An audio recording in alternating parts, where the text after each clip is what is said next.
I live across the world from the rest of my family, about a 12-hour flight away. I see my parents too, 3 times per year. I gave birth 2 weeks ago, and my parents flew to help me with my 3-year-old and newborn postpartum. It's been really helpful, and they're supposed to stay 1 more week and then fly home. My son is obsessed with them, and he has the time of his life when my parents come to visit, twice a year. It's been great and so helpful. My sister-in-law is due in a month with her first. She has a strained relationship with her mum and is very close with my mum. My mum promised her she'd be there for the birth, figuring with 6 weeks between our due dates it would work out. We got the call today that my sister-in-law's water broke, and my mum immediately said, "I need to change my flight. I promised her I'd be there." I love my sister-in-law. We are very close, and I don't want to deprive her of the support she was relying on, especially with this sort of scary situation. But at the same time, I can't help it. I want my parents to stay until the end of their trip. My son is expecting them to be here for another week, and I'm only 2 weeks postpartum. I'm still healing, and also my mother's helper is only set to start working for me next week. My husband works very long hours, and I am nervous to take on my toddler's bedtime, plus a newborn without any help at this point. My parents live fairly close to my brother and sister-in-law, and will be able to be much more involved and helpful than they are with me since I live so far away. I really cherish when they're here, and I don't want them to cut their visit short. My sister-in-law will have their help whenever she needs it in general. I only get it for this short time. But also, this is my sister-in-law's first baby, and I truly want her to have the support she needs. I don't want to be selfish about this. My parents didn't even ask me my thoughts on it, so I don't know if it even makes sense for me to ask them not to change their flight. But would I be the idiot if I did ask? I think if I was honest with them, they would stay, which would leave my sister-in-law without their help for her first week postpartum. ETA. The doctors told my sister-in-law that the baby will need to stay in the NICU for a bit after birth, which my mum feels means that my sister-in-law needs her even more. Would love to hear from parents who've had babies in the NICU. Is it especially cruel if I deprive my sister-in-law of my parents' support while her baby is in the NICU? Mini update. Thanks for all of your input. I didn't say anything to my parents, but they decided that unless something goes wrong, they are only switching their flight back by 1 day. I saw a lot of comments that my sister-in-law SIL is 6 weeks early. She's not. She's 36 weeks. 37 weeks is considered full term. The doctors are optimistic that the baby will be totally healthy. It was a normal pregnancy, just will need NICU to be sure of things like sugar levels and oxygen levels before being released. If something is very wrong, my parents will get on the next flight available. And of course, there is no question about that. I didn't make it clear in my original post that nobody was calling this a horrible emergency scenario from the get-go. It's scary, but 36 weeks isn't a horrible scenario medically, and the doctors were reassuring from the beginning that they believe the baby will be totally healthy. The NICU is a precaution. If there is some problem down the line, my parents will get on the next plane. If all goes okay with the induction, they will leave a day earlier than planned, 5 days from now. I appreciate all the feedback. I'm obviously hormonal and emotional at the moment, and I posted here to get other perspectives. So thanks for sharing all of yours. I appreciate all the honesty. Now for a few comments before the update. Comment 1. No idiots here. Your mum wants to support your sister-in-law, but you also want the support you thought you were getting. Is it possible to talk to your parents, rearrange your mum's flight so she is there for sister-in-law, but maybe have your dad stay for the next week? Comment 2. No idiots here. Your mother sounds like she's set on this. So regardless of how you ultimately feel about it, it'd be a good idea to see if that helper can start a week earlier. That or your husband burn some vacation days. Now for the update. So, after my last post, I decided not to ask my parents to stay. But before I could even tell them, my dad slipped while helping with the toddler and broke his wrist. It was a mess. Emergency room and everything. He's okay now, but obviously that meant he couldn't fly out to my sister-in-law, SIL. My mum was torn, but ultimately decided to stay to help both me and my dad. Now here's where it gets nuts. While my mum was trying to juggle everything, my sister-in-law went into labour and my brother was beside himself. He was trying to be in the NICU with the newborn and support my sister-in-law. So without telling anyone, my husband booked a flight and went to help them out for a few days. Honestly, I was a bit upset he left me alone with a newborn and a 3-year-old, but I also knew it was the right thing to do.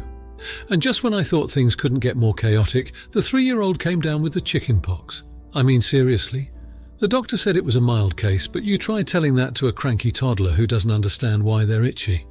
Meanwhile, my husband was a rock star with my sister-in-law and the baby. He managed to coordinate meal deliveries for them and even did a few night shifts in the NICU so my brother could rest. They're home now and the baby is doing great, all things considered. But wait, there's more.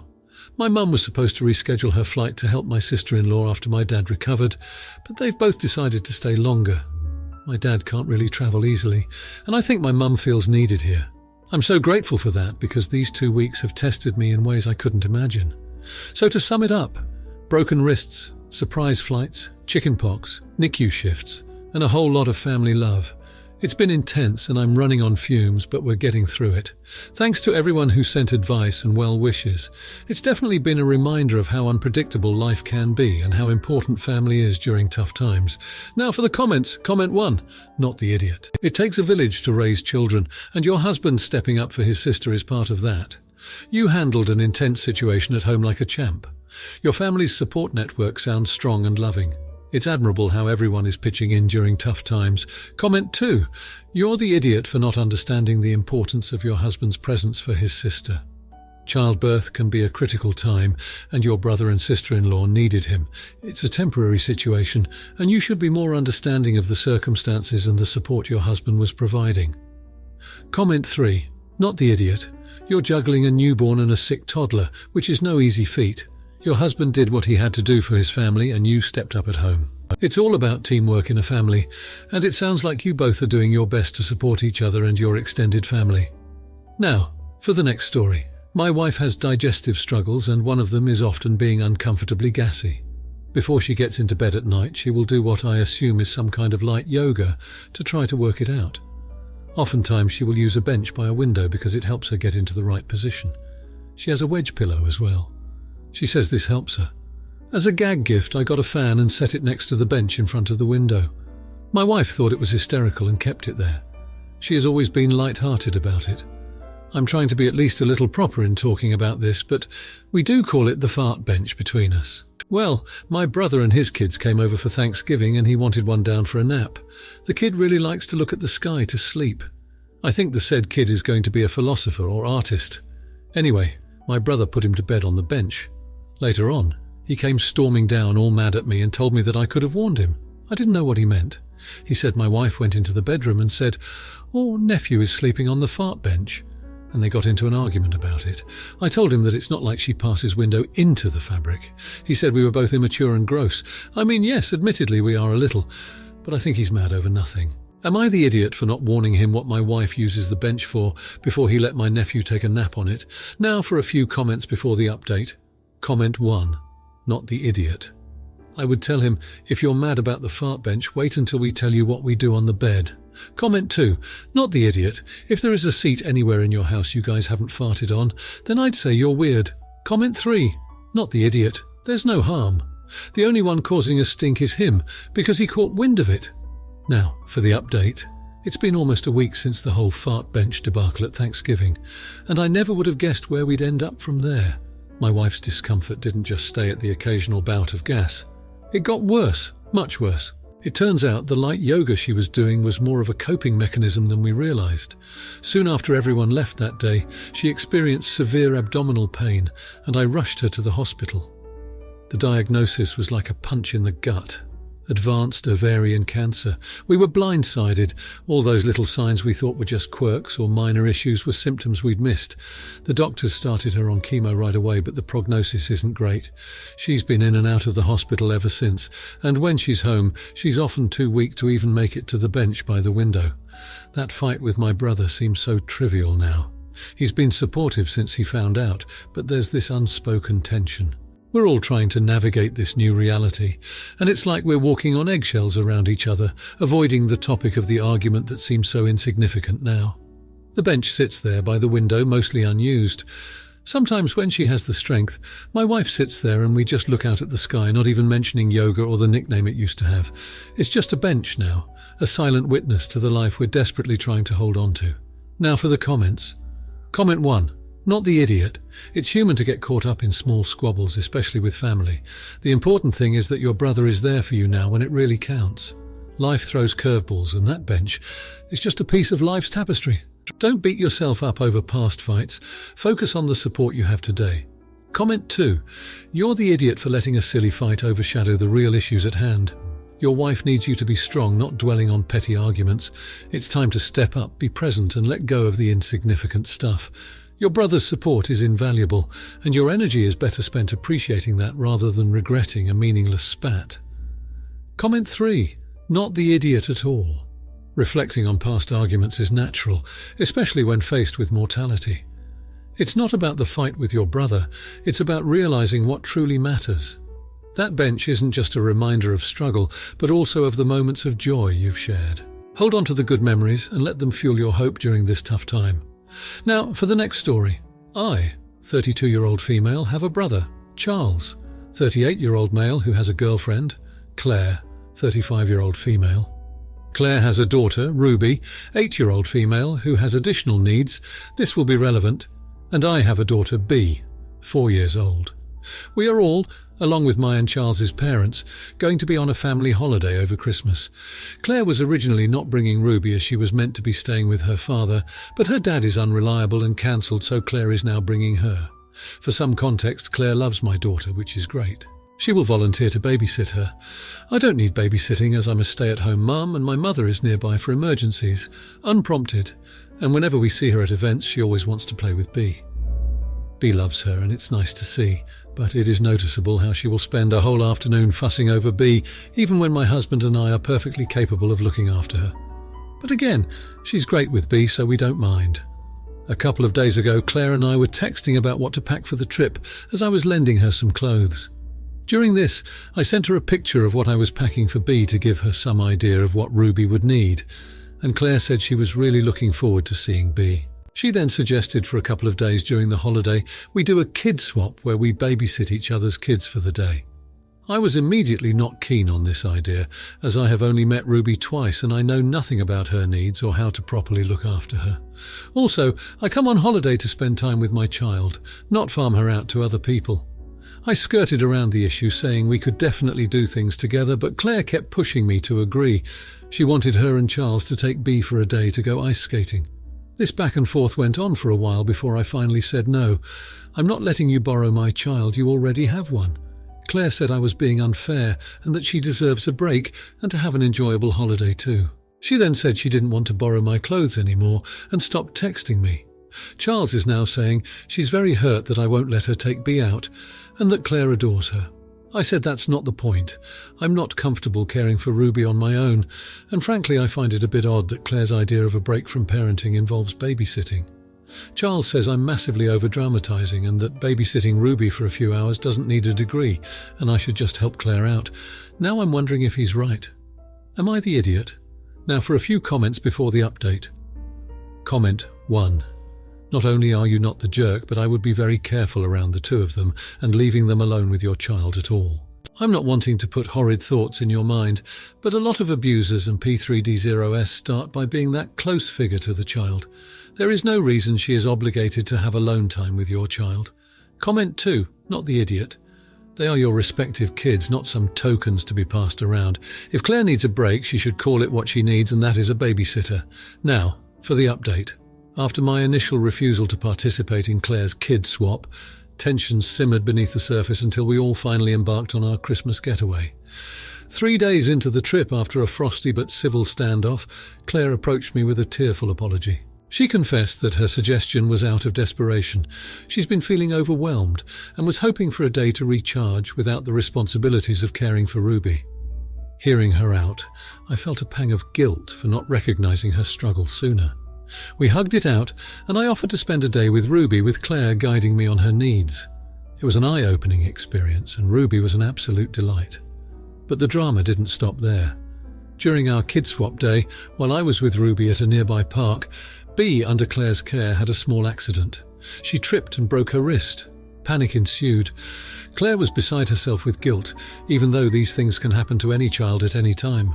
Rushing to the hospital, our holiday spirit evaporated into a whirlwind of doctors and casts. The silver lining in this unfortunate event, it brought our family closer together. Charles stepped up to support both Claire and me, and our bond as a family strengthened as we rallied around B's recovery. It was a Christmas to remember.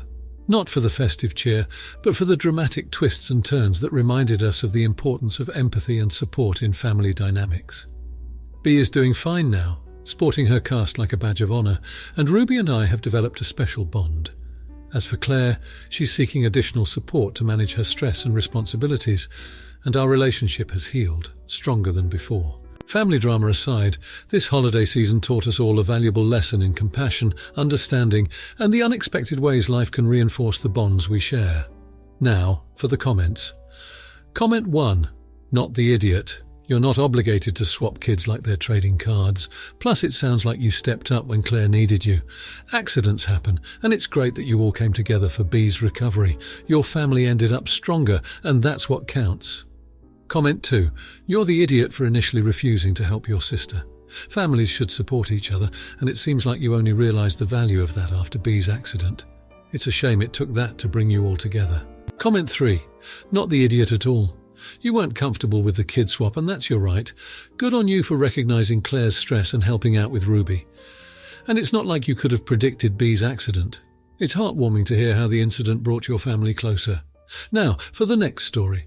I'm being called heartless by my daughter's mother because I refused to cover the medical cost for our 12-year-old daughter. Here's the situation. Back when I was 19 and in college, starting my startup company and needing extra money, I donated my sperm. I got paid well, and it went to a woman who wanted to have a surrogate. She hired a college student named Molly and wanted to use her eggs and my sperm, since both she and her husband were infertile. Long story short, something happened, and the couple wanted to abort the baby, but Molly refused. They went to court, and Molly kept the baby, not the money. I was already long gone by then and forgot I even had a biological daughter till I got a phone call from Molly yesterday. To sum it all up, my biological daughter was recently diagnosed with type 1 diabetes. The doctor gave her a list of things that she now needs to survive, like a blood glucose meter, test strips, lancets, insulin syringes or pen needles, and a continuous glucose monitoring CGM system. Without insurance, all these items cost over $1,000. And Molly doesn't have insurance. And she doesn't have anything to her name since she dropped out of college for a baby she couldn't afford. Before I could call anyone a liar, Molly sent me plenty of proof of medical papers for her daughter and the associated costs. However, I told her no and reminded her that she fought in court to keep her, and in no way am I paying a thing. But I'm guessing she didn't like my laughing tone because she began shouting. She began railing on how the first thing I say is no when I find out that my daughter, whom I've never met, needs medical care. But I repeated my answer and told her I wasn't arguing about something I'd already decided on. But that's when she threatened to sue me for child support, shouting how I haven't paid anything in 12 years and she's going to drain me dry, calling me a greedy, selfish person who could easily afford to pay for her daughter's medical bills without me even noticing if any money left my account. She even dared to say that all the money I have rightfully belongs to our daughter since I used the donor money to help my startup, which is now very successful. But I immediately hung up and blocked her. I didn't feel like being continually threatened and screamed at for a child that isn't my responsibility. I'm about to have a child of my own with my wife and don't need this kind of stress. So am I the jerk, Aita? Now for a few comments before the update. Comment 1. We'd all like to know how Molly knows your details, please. Because if you were a donor in the true sense of the word, that should be confidential. Comment 2. Nobody would have been this utterly clueless about surrogacy in 2011. Now for the update. 2 days after I blocked Molly, I get a knock on my door. It's a process server. I've been officially served with paperwork for child support. My stomach dropped. I thought the previous agreement we had was ironclad, but here we are. I immediately call my lawyer and we start preparing for court. In the midst of all this, I get a message on social media from someone claiming to be Molly's friend. They tell me Molly has been in a car accident. Part of me doesn't believe it, suspecting it's a ploy to get sympathy before the court date, but a quick search confirms it's true. She's in the hospital, stable, but with a long recovery ahead. The daughter Emma is staying with Molly's sister. And then out of nowhere, Emma's sister contacts me. She's different from Molly, more understanding of the original agreement, but clearly overwhelmed. She has Emma, 2 kids of her own, and now Molly's situation to deal with. We meet in person to talk. Seeing Emma face to face for the first time rattles me. She's evidently my kid, even if I never planned on being a father. Her aunt lays it out. Molly's insurance will cover her medical bills, but Emma's diabetes supplies are a different story. She's not looking for me to take over financially or as a parent, just asking if there's anything I can do to help. I'm torn. My lawyer's saying one thing, my gut is saying another. The court date looms, Molly's in the hospital, and here's this little girl who's part of me, whether I planned for it or not, struggling with a lifelong condition. I decide to set up a trust fund specifically for Emma's medical expenses. It's my way of helping without stepping into a parental role, and it satisfies the aunt's request. My lawyer thinks it could also help my case, showing I'm not heartless, just sticking to the agreement Molly and I made. We go to court. It's a mess of legal arguments, the past dredged up, and a lot of emotion. In the end, the judge upholds the previous agreement, no child support, citing the trust fund as a reasonable compromise. But they also give me a stern talking to about the responsibilities of bringing a life into this world, even if it's through donation.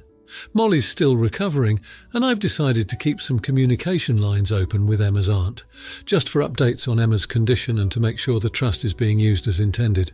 So that's where it stands. No child support, but a trust for Emma.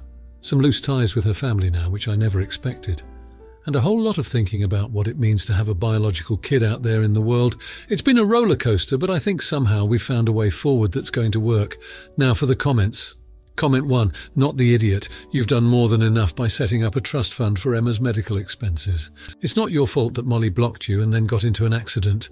You're making sure Emma is taken care of financially, which is more than some parents do, and you're respecting the court's decision. Seems like you're trying to be responsible in a complicated situation. Comment 2, you're the idiot, blocking Molly and then being surprised by child support papers. Come on, you can't just block out your responsibilities.